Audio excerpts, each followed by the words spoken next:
We are going to do the January 4th daily Bible reading, and there's a little bit of extra stuff here that we're going to explore also. This is fixing to go into where Abraham is called, and so it shows us a map and talks about the patriarch era. So I'm going to start with the summary of today. January 4th says, genealogies, like the one tracing the line from Shem to Abram, help the Israelites understand their origin and their place in God's story. God calls Abram from his idolatrous family into his story of redemption. This call and the promise that his descendants would bear the promised seed and bless all nations becomes the focal point of Abram's life. God teaches Abram to have confidence in his promises and to walk by faith, a faith lived out by many of his forefathers and required by his descendants. God's promises to Abram involve a land, a son, a nation, and a blessing to all nations. Abram believes God, and God considers him righteous. The altar that Abram builds when he arrives in Canaan echoes the altar scenes of Abel and Noah and points forward to the sacrificial system given to the Israelites in the wilderness. The Israelites could look back to God's promises to Abram and to Abram's faith journey to give them assurance that God keeps his promises. So here we see, and I'm going to see if it'll get larger for us. Well, it didn't. I thought it would. Here we see the map of Abraham. I'm going to just talk about this for a minute. I would point, but I don't think you can see my fingers on the screen. So he starts out at Ur, which is on the right-hand side about the middle, and leaves Ur, which is where his family's from, and goes up to the mountains of the Chaldeans, to Haran. And then we see the journey kind of southward into what is currently Israel and all of the countries. And so that's just kind of interesting. That's one of the reasons I like the study Bible version of this Bible. It says, God called Abraham to leave his homeland in Mesopotamia and travel to Canaan, which he promised to give to Abraham's descendants. Abraham and his son Isaac lived out their lives in Canaan, and then in a time of famine, Isaac's son Jacob moved to Egypt with his entire family. The patriarchs erected numerous altars, demonstrating their devotion to God and their understanding of sacrifice and worship. So then we have this patriarch era, and it's going to talk to us about that. The patriarch era goes from 2166 to 1526 BC. So that's going to be about 600 years roughly. 10 generations after the flood, God speaks to a man named Abram. Abram's father, Terah, a descendant of Shem, was an idol worshiper. God promises Abram that he will bless him and make him into a great nation. Although Abram is 75 years old at the time and his wife Sarai is unable to have children, God also promises Abram that he will give his descendants a special land, the land of Canaan. These promises extend beyond Abraham, however, as God declares that through this family all the nations of the earth will be blessed. God's promises obligate his activity and demand faith from Abram. Abram believes God, beginning his long journey of faith, and sets out for Canaan. God counts his faith as righteousness. Immediately after arriving in Canaan, Abram builds an altar to the Lord, echoing the practices of Abel and Noah. After 10 years of waiting on God to fulfill his promise, including a detour to Egypt, Sarai succumbs to unbelief and persuades Abram to sleep with Hagar, her Egyptian servant. Hagar gives birth to a son, Ishmael, but he is not the child of the promise. Even though Abram and Sarai attempt to rush God's plan on their own, God renews his covenant with them, illustrated through the changing of their names to Abraham and Sarah. Abraham and his male descendants would also bear a physical reminder of this covenant through the sign of circumcision. 25 years after the initial promise, God gives Abraham a son through Sarah named Isaac. Can you imagine being made a promise and waiting on it for 25 years and still going up to people and introducing yourself as the father of many nations? It's pretty amazing that he could keep that confidence, that faith. Years later, Abraham's faith is tested when he is told to sacrifice Isaac, but God provides a substitute, a ram in Isaac's place, a picture of the means God chooses to redeem his people. God transfers the promises made to Abraham to succeeding generations. Isaac has two sons, Jacob and Esau, and God promises that the older son will serve the younger. Isaac's younger son, Jacob, has 12 sons. The 11th son, Joseph, who is favored by Jacob, receives two dreams about the future but has to wait 13 years for God to fulfill them. Jealous of Jacob's love for Joseph and angry at Joseph about the dreams, Joseph's older brothers sell him into slavery in Egypt. God shows favor to Joseph in Egypt, delivers him from his struggles, and raises him up to become the most powerful person in Egypt, besides Pharaoh. Through Joseph's position in Egypt, God rescues all of Jacob's family during a famine and reunites them in Egypt. Before his death, Jacob blesses all his sons. He promises his son Judah that from his descendants, God would produce kings and eventually the king who would rule over all. Knowing the promises of God sustains his people during challenging times and uncertainty. Each of the patriarchs struggles at times to reconcile God's promises with their experiences. But God oversees the faith development of each of them and transforms them over time. He orchestrates the circumstances, teaches them to trust him, and repeatedly demonstrates his covenant faithfulness. Flawed people do not prevent God from fulfilling his promises. Rather, he receives great glory for accomplishing his purposes through unlikely participants. The stories of the patriarchs teach the Israelites about their God. He introduces himself to Moses as the God of Abraham, Isaac, and Jacob, about how he works and about the importance of walking by faith and not by sight. The promises made to the Israelites' forefathers develop their identity and define their purpose. The book of Job also falls into the patriarch era as it records a story that likely occurred during the same period.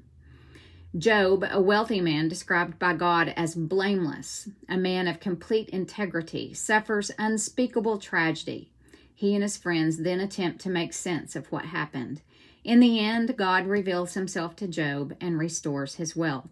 The story highlights the experience of suffering, the limits of Satan's power, and the sovereignty of God. The story also corrects wrong ideas about God, suffering, and righteousness, especially the idea that only the wicked suffer and the righteous always prosper. Throughout all these stories, God reveals the spiritual formation process that he uses to develop the type of faith that pleases him. A gap exists between the promises of God and the fulfillment of those promises. During this gap, the people must learn to walk with God by faith. Things are never as they appear in the natural realm. Circumstances are often the least reliable gauge to spiritual reality. The patriarch era reveals a God who speaks. God initiates a relationship with Abram and commits himself to Abram by promising him an heir, a land, and a nation that will be a blessing to all the families of the earth. He who spoke the world into existence, who formed and filled it, will do what he promises. God's detailed information about the future of Abraham's descendants, including the announcement of a 400-year enslavement followed by liberation, reveals his foreknowledge and his determination to fulfill the promises he made to past generations. The patriarch era reveals a God who acts. He opens Sarah's barren womb 25 years after he first promised Abraham a son. He provides a substitute, a ram in place of Isaac. He provides a wife for Isaac. He preserves Jacob while he's living in Haran with his crafty uncle Laban. He protects Jacob when he returns to Canaan. He gives dreams to Joseph and works through the betrayal of Joseph's brothers to position him in Egypt for their preservation. He defends Sarah, protects Hagar, and vindicates Judah's daughter-in-law Tamar, through whom runs the line of the promised seed, the Messiah. God fulfills with his hands what his mouth has spoken. God reveals himself as sovereign and faithful to his promises. All right, so we're going to start with the Tower of Babel in Genesis chapter 11. At one time, all the people of the world spoke the same language and used the same words. As the people migrated to the east, they found a plain in the land of Babylonia and settled there. They began saying to each other, "Let's make bricks and harden them with fire." In this region, bricks were used instead of stone, and tar was used for mortar. Then they said, "Come, let's build a great city for ourselves with a tower that reaches into the sky. This will make us famous and keep us from being scattered all over the world." But the Lord came down to look at the city and the tower the people were building. "Look," he said, "the people are united, and they all speak the same language. After this, nothing they set out to do will be impossible for them. Come, let's go down and confuse the people with different languages. Then they won't be able to understand each other." In that way, the Lord scattered them all over the world, and they stopped building the city. That is why the city was called Babel, because that is where the Lord confused the people with different languages. In this way, he scattered them all over the world. Genesis chapter 11, verses 10 through 26, from Shem to Abram. This is the account of Shem's family. 2 years after the great flood, when Shem was 100 years old, he became the father of Arphaxad. After the birth of Arphaxad, Shem lived another 500 years and had other sons and daughters. When Arphaxad was 35 years old, he became the father of Shelah. After the birth of Shelah, Arphaxad lived another 403 years and had other sons and daughters. When Shelah was 30 years old, he became the father of Eber. After the birth of Eber, Shelah lived another 403 years and had other sons and daughters. When Eber was 34 years old, he became the father of Peleg. After the birth of Peleg, Eber lived another 430 years and had other sons and daughters. When Peleg was 30 years old, he became the father of Reu. After the birth of Reu, Peleg lived another 209 years and had other sons and daughters. When Reu was 32 years old, he became the father of Serug. After the birth of Serug, Reu lived another 207 years and had other sons and daughters. When Serug was 30 years old, he became the father of Nahor. After the birth of Nahor, Serug lived another 200 years and had other sons and daughters. When Nahor was 29 years old, he became the father of Terah. After the birth of Terah, Nahor lived another 119 years and had other sons and daughters. After Terah was 70 years old, he became the father of Abram, Nahor, and Haran. 1 Chronicles 1, 24 through 27 verifies this by saying, "So this is the family line descended from Shem, Arphaxad, Shelah, Eber, Peleg, Reu, Serug, Nahor, Terah, and Abram, later known as Abraham." The family of Terah, Genesis 11, 27 through 31. 2166 or 2000 BC. So there's a 166-year discrepancy there that could be either or any of that. Beginning with the history of Terah's family, 2 dates are given: a traditional earlier date and an alternative later date. All dates are approximate. So verse 27, this is the account of Terah's family. Terah was the father of Abram, Nahor, and Haran was the father of Lot. But Haran died in Ur of the Chaldeans, the land of his birth, while his father Terah was still living. Meanwhile, Abram and Nahor both married. The name of Abram's wife was Sarai, and the name of Nahor's wife was Milcah. Milcah and her sister Iscah were daughters of Nahor's brother Haran, but Sarai was unable to become pregnant and had no children. One day Terah took his son Abram, his daughter-in-law Sarai, his son Abram's wife, and his grandson Lot, his son Haran's child, and moved away from Ur of the Chaldeans. He was headed for the land of Canaan, but they stopped at Haran and settled there. The call of Abram begins in Genesis chapter 12, verse 1, and it happens somewhere between 2091 or 1925 BC. Some years later, when Abram was grown and married and still living with his father in Haran, the Lord called Abram to go to a new land.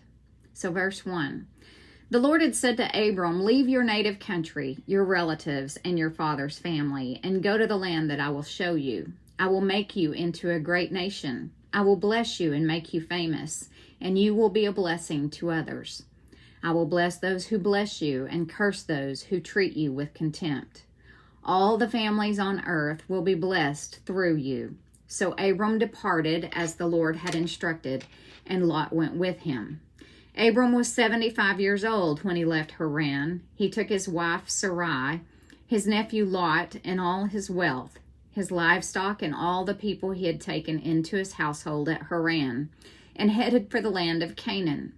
When they arrived in Canaan, Abram traveled through the land as far as Shechem.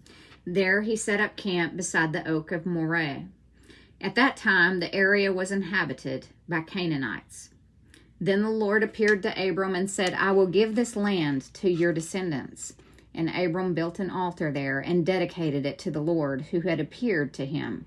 After that, Abram traveled south and set up camp in the hill country, with Bethel to the west and Ai to the east. There he built another altar and dedicated it to the Lord, and he worshipped the Lord. Then Abram continued traveling south by stages toward the Negev.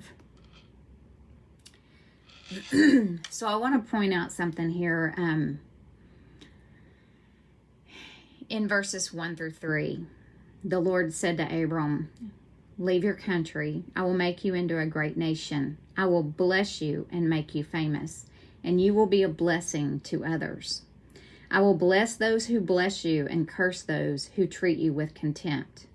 All the families on earth will be blessed through you. So that's a never-ending promise that the Lord made to Abram, and Abram's family now is Israel and the Jewish people. And I like to just kind of, let's chew on that, okay? I will bless those who bless you and curse those who treat you with contempt. All right, verse 10. At that time, a severe famine struck the land of Canaan, forcing Abram to go down to Egypt, where he lived as a foreigner. As he was approaching the border of Egypt, Abram said to his wife Sarai, look, you are a very beautiful woman. When the Egyptians see you, they will say, this is his wife. Let's kill him, then we can have her. So please tell them you are my sister. Then they will spare my life and treat me well because of their interest in you. And sure enough, when Abram arrived in Egypt, everyone noticed Sarai's beauty. When the palace officials saw her, they sang her praises to Pharaoh, their king, and Sarai was taken into his palace. Then Pharaoh gave Abram many gifts because of her: sheep, goats, cattle, male and female donkeys, male and female servants, and camels.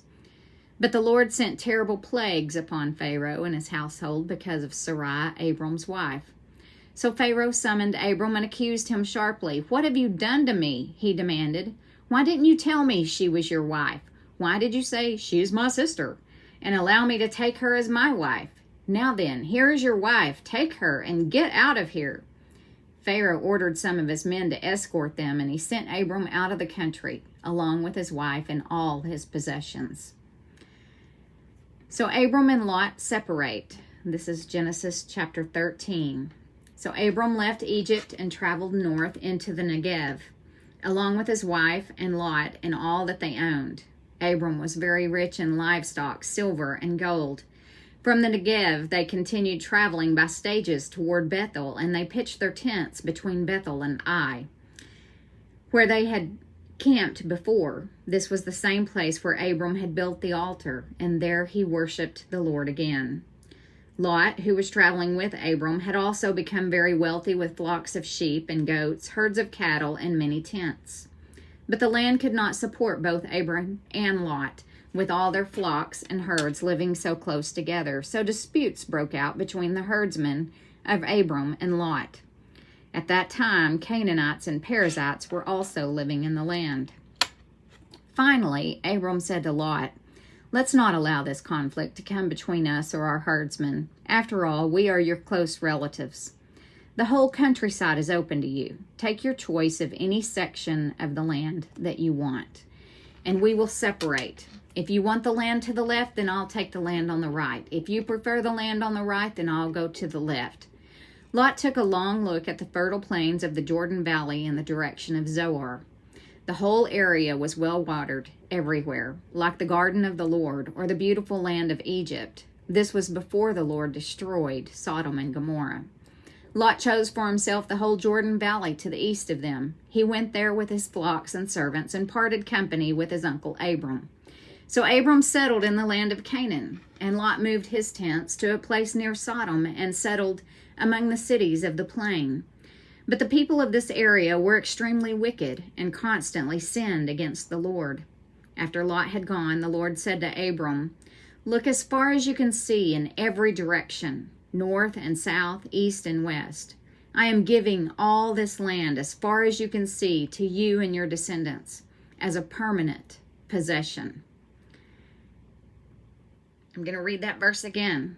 I am giving all this land as far as you can see to you and your descendants as a permanent possession. And I will give you so many descendants that like the dust of the earth, they cannot be counted. Go and walk through the land in every direction, for I am giving it to you. So Abram moved his camp to Hebron and settled near the oak grove belonging to Mamre.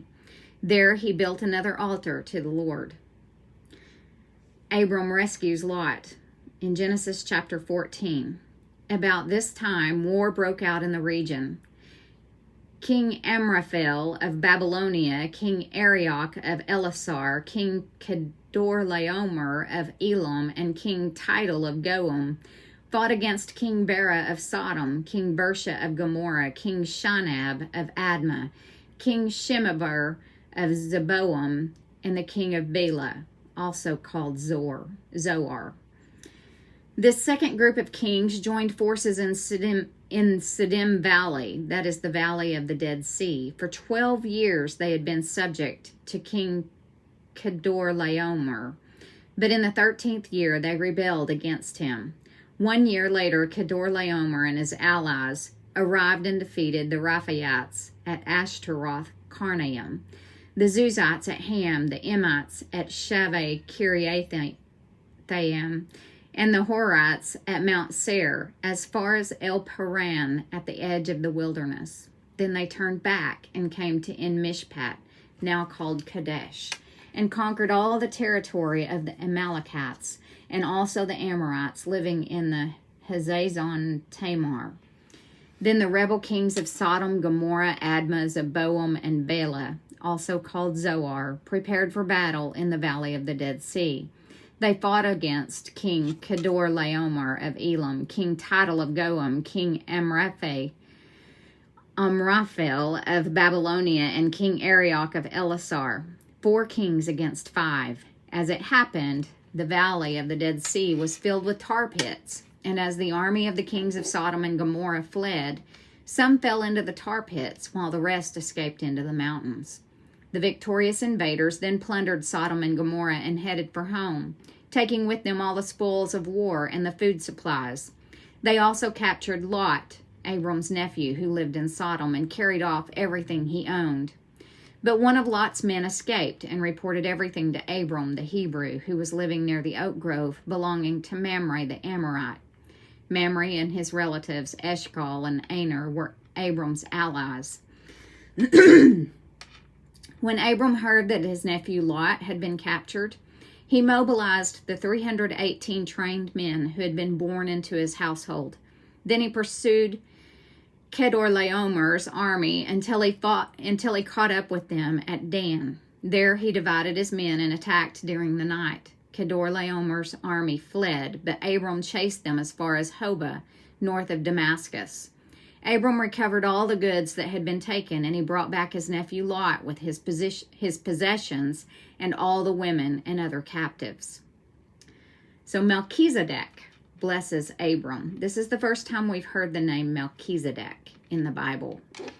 After Abram returned from his victory over Kedorlaomer and all his allies, the king of Sodom went out to meet him in the valley of Sheva, that is the king's valley. And Melchizedek, the king of Salem and a priest of God Most High, brought Abram some bread and wine. Melchizedek blessed Abram with this blessing. Blessed be Abram by God Most High, creator of heaven and earth. And blessed be God Most High, who has defeated your enemies for you. Then Abram gave Melchizedek 1/10 of all the goods he had recovered. The king of Sodom said to Abram, "Give back my people who were captured, but you may keep for yourself all the goods you have recovered." Abram replied to the king of Sodom, "I solemnly swear to the Lord God Most High, creator of heaven and earth, that I will not take so much as a single thread or sandal thong from what belongs to you. Otherwise, you might say, I am the one who made Abram rich. I will accept only what my young warriors have already eaten, and I request that you give a fair share of the goods to my allies, Aner, Eshcol, and Mamre." So, Melchizedek, in the New Testament, when we get to, it talks about, and I can't remember where it's at, maybe Hebrews, that Jesus is the final Melchizedek priest. He's not a priest of Levi. He's a Melchizedekian or something like that. Anyway, this is the first place that we hear the term Melchizedek priest. So I like to point that stuff out whenever we get a chance to. That concludes January 4th of the Daily Bible Reading.